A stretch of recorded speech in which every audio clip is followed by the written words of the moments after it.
Você gosta de comer ovo? E se você comesse 10 ovos pela manhã no seu café da manhã? Foi isso que uma das maiores influenciadoras da atualidade, a Virgínia, se você não conhece, acredite, você está fora da realidade do mundo digital. Eu também não sou muito fã, né, dela, talvez eu nem reconhecesse se eu encontrasse por aí, mas ela hoje é uma das maiores influenciadoras e ao longo dos últimos dias veio à tona uma notícia de que ela perdeu mais de 20 quilos com essa dieta baseada em ovos, na qual ela come mais de 10 ovos no café da manhã. E como há muito tempo eu falo, a saúde dos influenciadores é algo que preocupa por causa da pressão que eles sofrem estando tão expostos, mas a gente precisa falar também na saúde dos influenciados. E é justamente disso que a gente vai falar hoje aqui com a nossa especialista, nutricionista aqui do time da Clínica Trianon, a Melissa. Melissa está aqui conosco já pela segunda vez no nosso podcast. O primeiro episódio dela foi um sucesso, eu convido vocês a assistir. A gente falou sobre emagrecimento e vários mitos que são aí propagados nas redes. E hoje, Melissa, eu estou muito feliz de te receber de novo para a gente comentar isso que está na boca do povo aí, principalmente ao longo desses 2, 3 últimos dias. Essa dieta do ovo e outras dietas aí da moda, né, que acabam muitas vezes mais atrapalhando do que ajudando. E aí, Melissa, você viu esse caso aí da Virgínia nesses últimos dias? Eu vi. Primeiro queria agradecer o convite mais uma vez. É um grande prazer estar aqui nesse podcast. E sim, eu vi, é uma coisa que todo mundo fala, né? Acho que hoje em dia os influenciadores têm um poder de influência muito grande sobre os espectadores. E isso, de certa forma, é um pouco perigoso, porque nem tudo é para todo mundo, né? Do ponto de vista nutricional, uma dieta baseada em um único alimento é muito pobre em qualidade nutricional, é muito não variada e pode oferecer riscos a qualquer pessoa que comece a fazer isso sem qualquer tipo de acompanhamento com o objetivo de emagrecimento.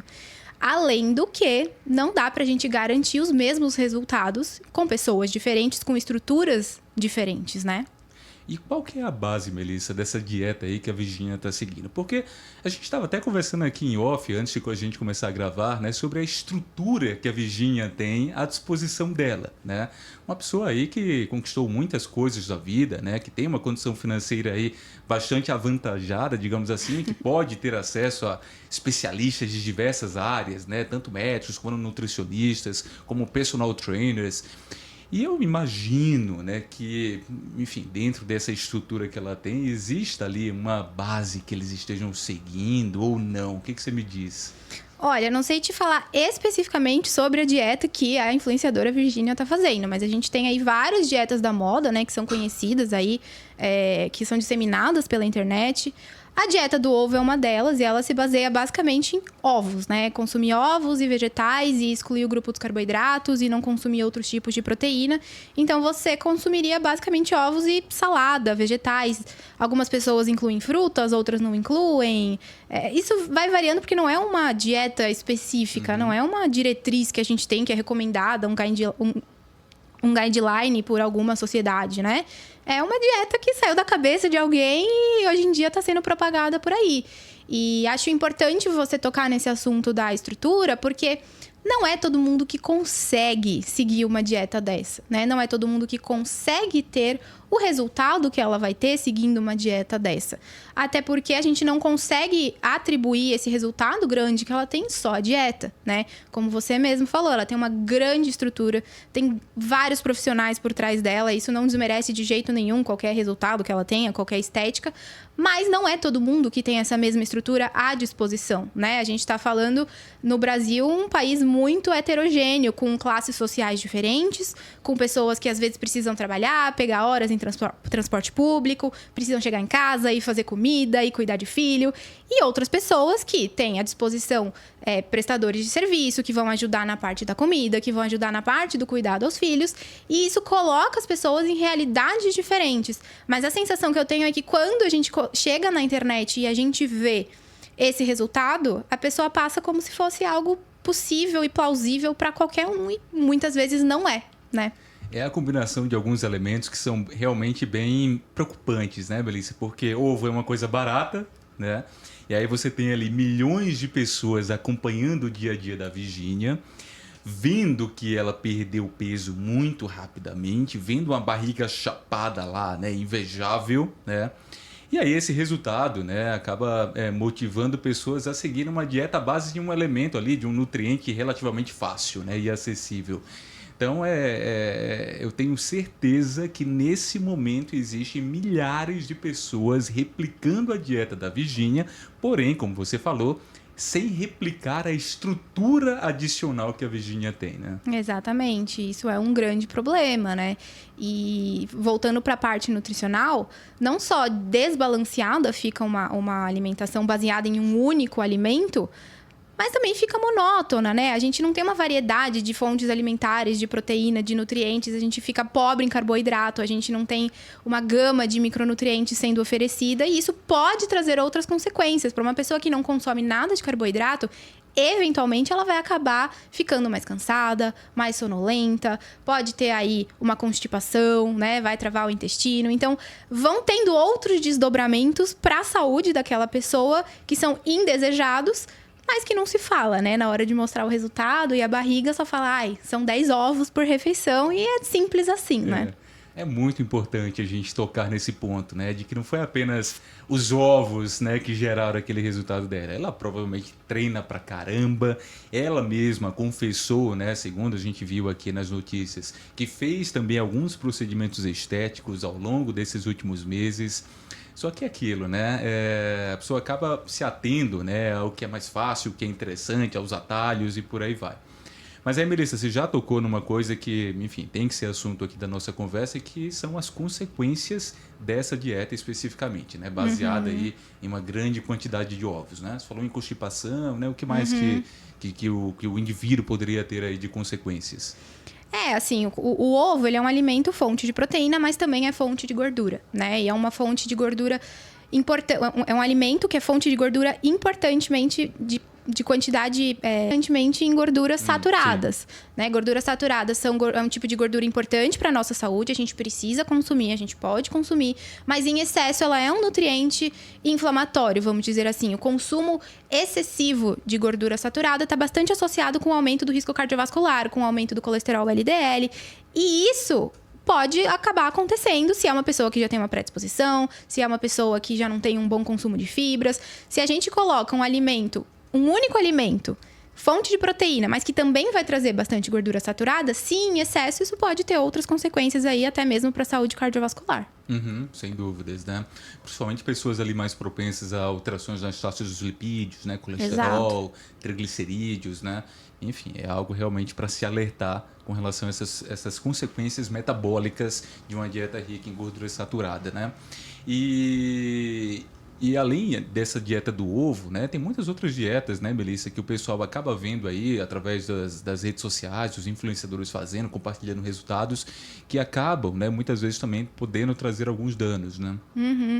E assim, eu vejo um grande problema em pegar um único alimento e trazer ele como o mocinho da vez, né? Porque é aquilo, ou o alimento é vilão ou o alimento é mocinho. Então, já houve a época em que o ovo fazia mal, em que o ovo era proibido, que só podia comer um ovo por dia. Hoje a gente tem influenciadoras que comem 10 ovos por refeição, então agora o ovo pode. Eu falei antes, né? Muito ovo talvez seja ali, tem uma contribuição importante para o consumo de gordura saturada. Aí já vai para o outro lado de ser um vilão. Então, assim, essas dietas, elas trazem essa demonização dos alimentos, essa ambiguidade de colocar um alimento numa caixinha de que pode, de que não pode, de que é permitido, de que não é permitido, de que pode, de que emagrece ou de que engorda. E todas essas dietas são basicamente baseadas em alguma regra desse gênero, né? A gente tem a dieta carnívora, que exclui tudo a não ser carnes. A gente tem a low carb, que tira os carboidratos. A gente tem a cetogênica, que é basicamente baseada em gorduras. E aí a gente vai vilanizando os nutrientes, os alimentos e colocando eles em caixinha. E aí a gente tem a distorção, né, da relação com o alimento, né? Então chega paciente para mim no consultório com medo de comer carboidrato, ou perguntando quantos ovos pode comer por dia, ou falando de tal dieta. E não existe isso, né? Essa é a realidade. Não tem o que é melhor ou o que é pior. Depende, né? Sim, sim. Enfim, né? A sociedade aí que busca cada vez mais atalhos, é uma sociedade cada vez mais inundada, né, de estímulos das mais diversas modalidades, e muitas vezes essa inundação, essa fragmentação da atenção faz com que o indivíduo não dedique ali um tempo, né, para ler mais a respeito sobre aquela dieta, para procurar um profissional, para conversar com quem realmente entende, né, para fazer um raciocínio ali mais lógico sobre o que ele está fazendo. Realmente é muito complicado. E as redes sociais, como a gente já sabe, já debatemos inclusive algumas vezes aqui no podcast, elas acabam colocando lenha na fogueira, né?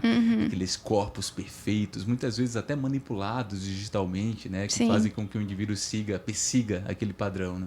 Exatamente. A gente não sabe o que está por trás daquilo que está sendo mostrado, né?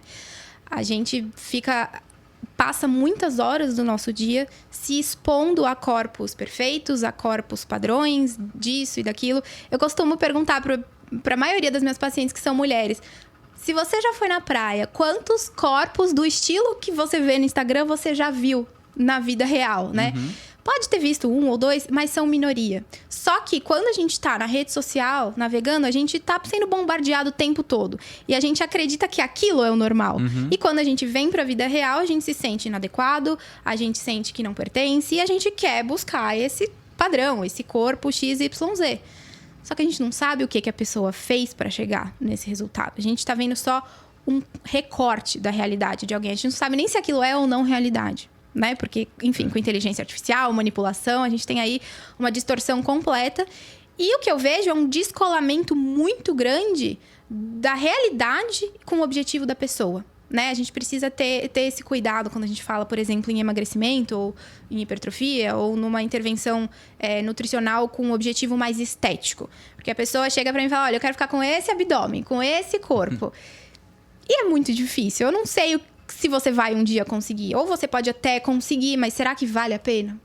Às vezes o profissional que a pessoa, né, essa pessoa especificamente que você mencionou, deve buscar nem é o nutricionista ou qualquer outro profissional de saúde. É um fotógrafo que tem um bom estúdio e um bom aparato ali tecnológico de edição de imagens, né? Pode Eu ser. estive recentemente, né, com uma pessoa, né, do meio, né, que, enfim, já posou para revistas, e isso há anos atrás, quando a gente nem tinha toda essa tecnologia de edição de imagens, né, essa coisa mais moderna que a gente tem hoje. E ela falou que quisera eu ter aquela bunda e aquela barriga, né, que aparecia nas revistas quando eu era fotografada. Ela falou, né, as fotos passavam por muito tratamento, muito. E isso há 15, 20 anos atrás. Imagine hoje, né, em que um amador consegue facilmente, com um aplicativo no celular, fazer algumas edições ali rápidas antes de publicar a foto nas redes sociais. Exatamente. A gente nunca sabe o que tá por trás. E não só em termos estéticos, né? Mas assim, você vê a pessoa que acorda às 5 horas da manhã, animada pra ir correr, e é sempre tudo bonito, e ela tá sempre comendo super bem, e tá saudável. E a gente olha só o que ela posta e acha que a vida dela é só aquilo, né? Mas a gente escolhe o que a gente vai postar.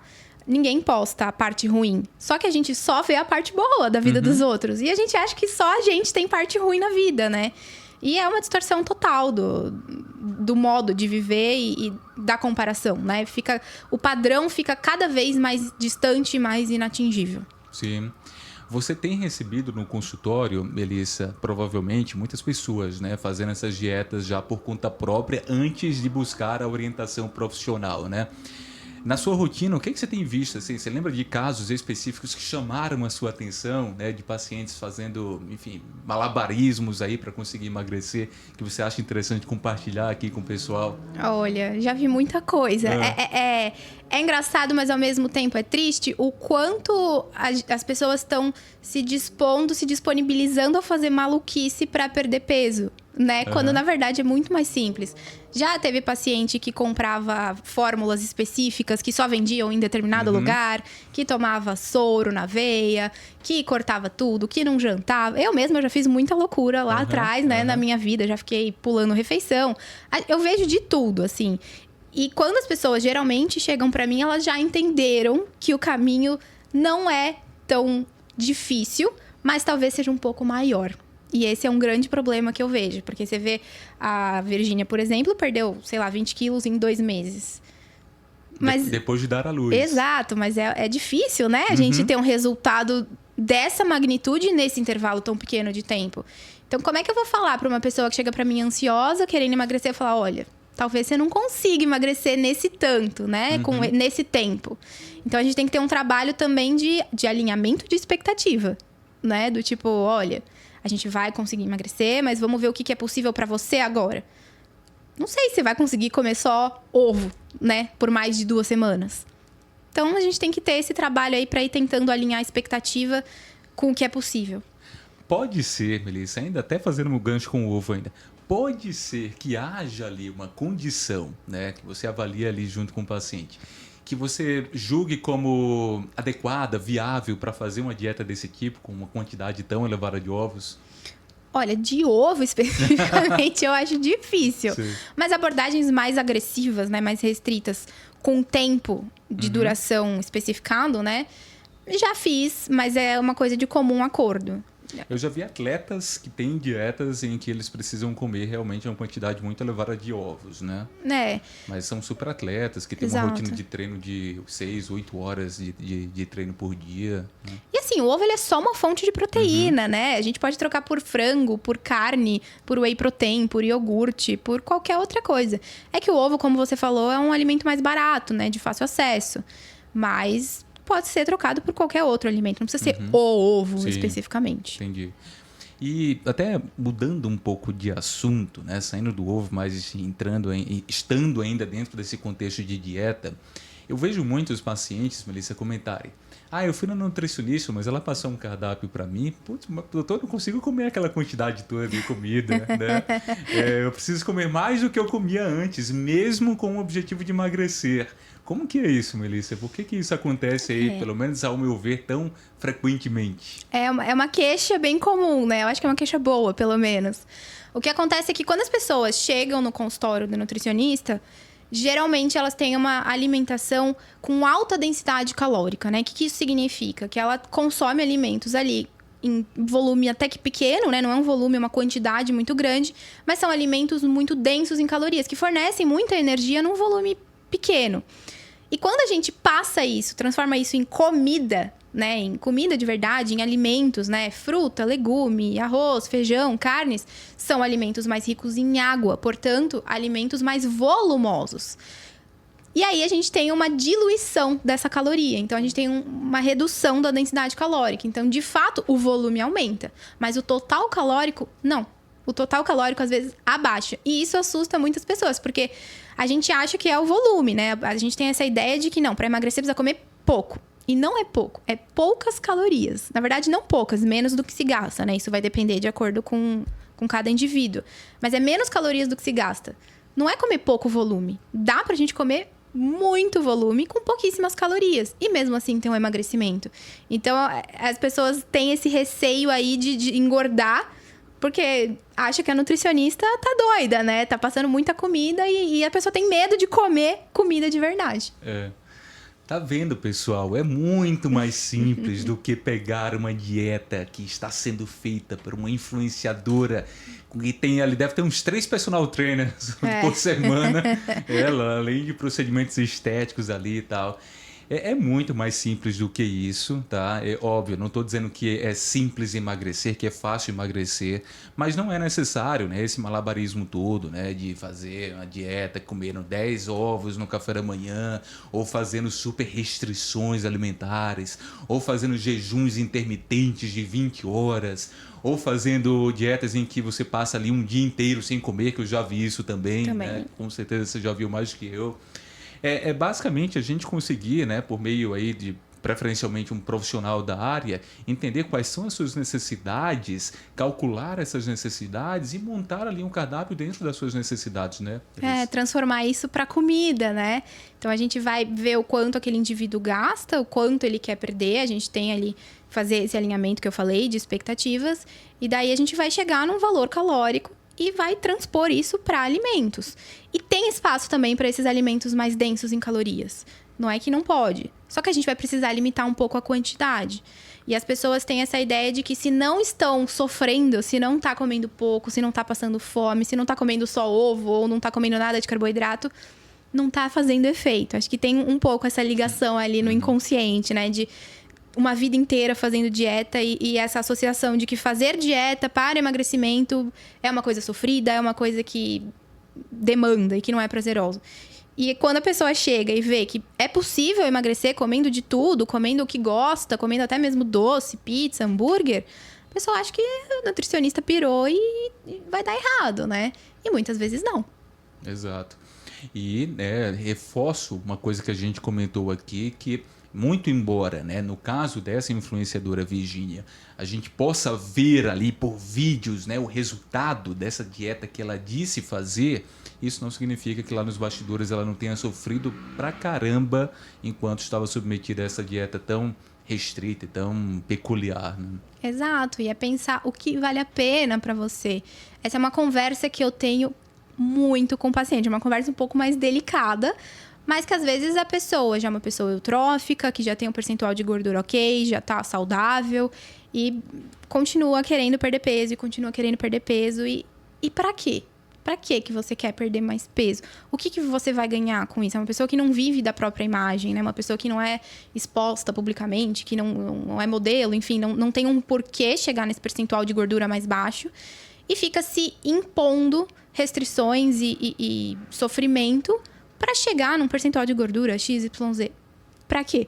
Né? Então, assim, às vezes é possível, super possível.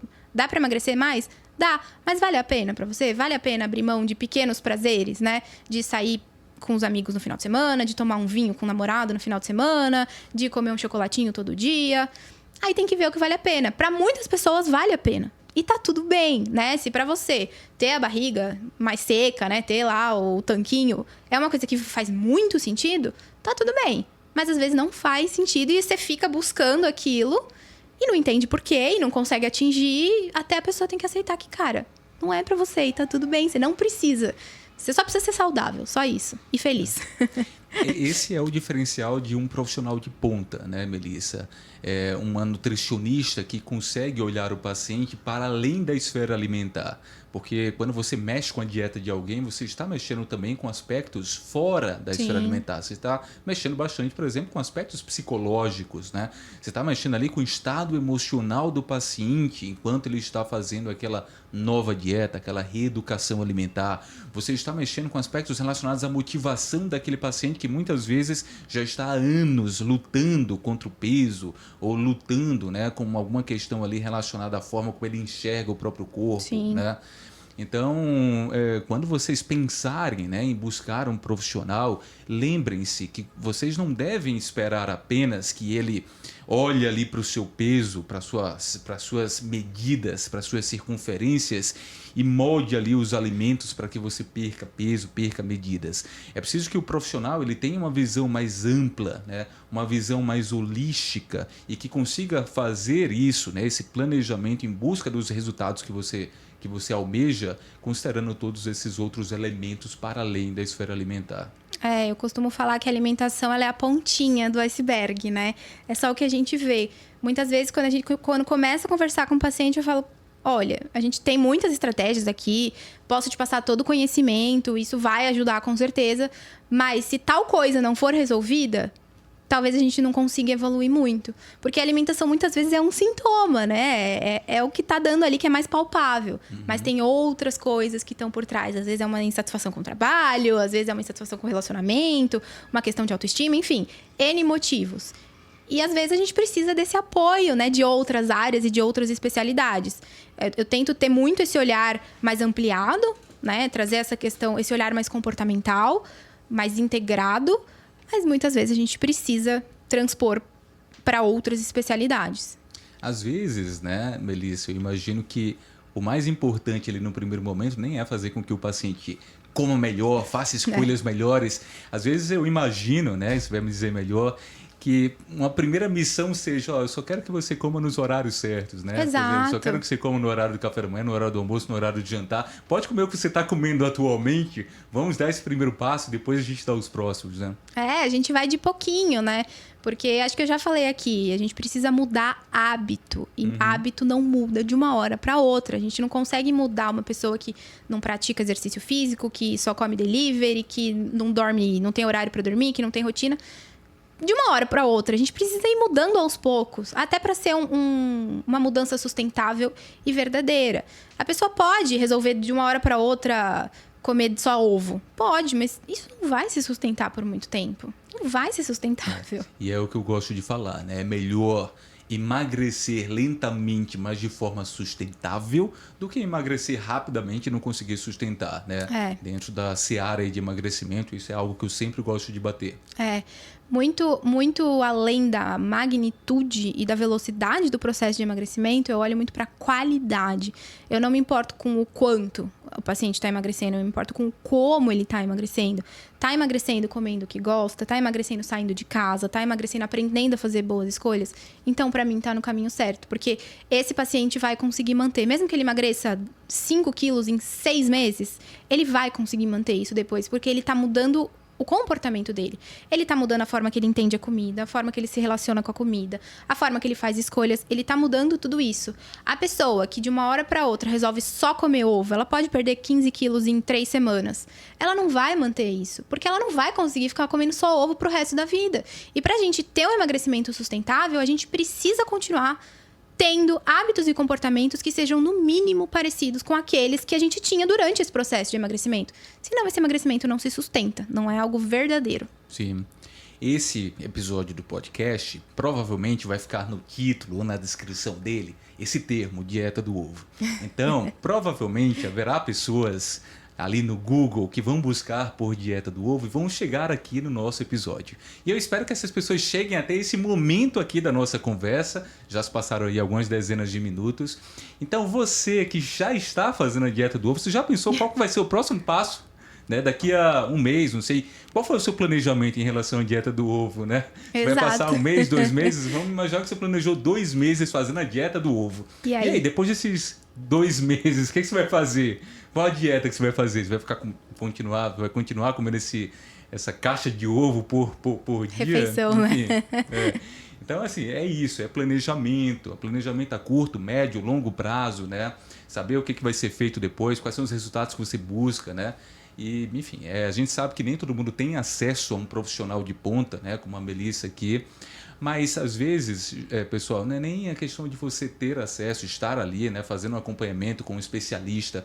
É bom senso, né? E também acesso a esse conteúdo aqui que é gratuito, né? Que a gente está fornecendo e vocês conseguem, né?